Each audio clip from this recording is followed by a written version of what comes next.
Ano ba ha? Oh, kuya. Lamig.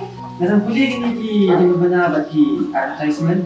Balay sila penjenjari la di. Papinyin kerpang kini. Like link bang kasyulong advertisement.com. Pinyo buat ki jingpid na. Bat ki berta ki shula. Link bang kasyulong advertisement.com.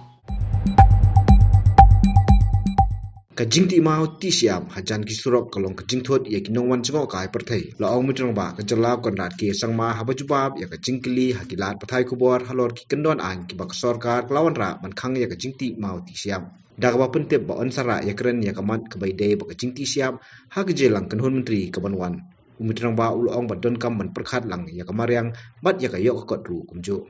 We have already moved I don't know why you're asking this question, but we have already moved that. Already the proposal is moved to amend it. It will be placed in the cabinet next. No, limestone cannot. You have to understand the law. That's why, because you'll misquote me then. Only sand only. Limestone is a different subject. I don't want to go into detail about that, but you can find out later.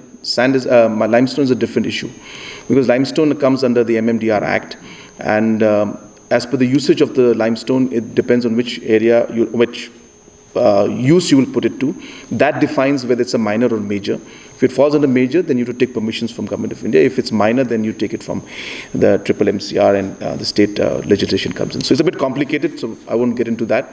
But this amendment which you're mentioning is for sand. And that's why, as I said, we have already moved the cabinet memo in terms of the sand. So sand issue, we are hopeful should be resolved very soon. Second is that regarding the stone quarry and all, there are different processes that one has to follow. And in that, there's no real amendment that needs to be done because it is allowed. But there are processes that need to be followed. There are about 5, 6, 7 agencies from which you have to get NOCs, registration, whether it's the PWD or whether it's the mining department, the forest department, then the pollution board, and so on and so forth. So the process may need to be looked into, and we may need to streamline it. But since it is a matter that relates a lot with environment, it's not very simple for us to cut the processes, because then there's a chance that tomorrow somebody might file a legal case against that. So therefore we have to be careful that while we try to ease the process, we also need to go by the mandate of the law. So we are working on that procedure. But at the same time, we have also introduced some areas of concerns where we have tried to balance out between our tourism aspect and also the stone quarrying, because we're seeing that a lot of the stone quarrying takes place on the main road. And it does become an eyesore for the tourist when they travel to, say, Sora and other places. So to ensure that we can avoid those areas, we looked at how we could protect at least certain 100-200 meters of the roadside.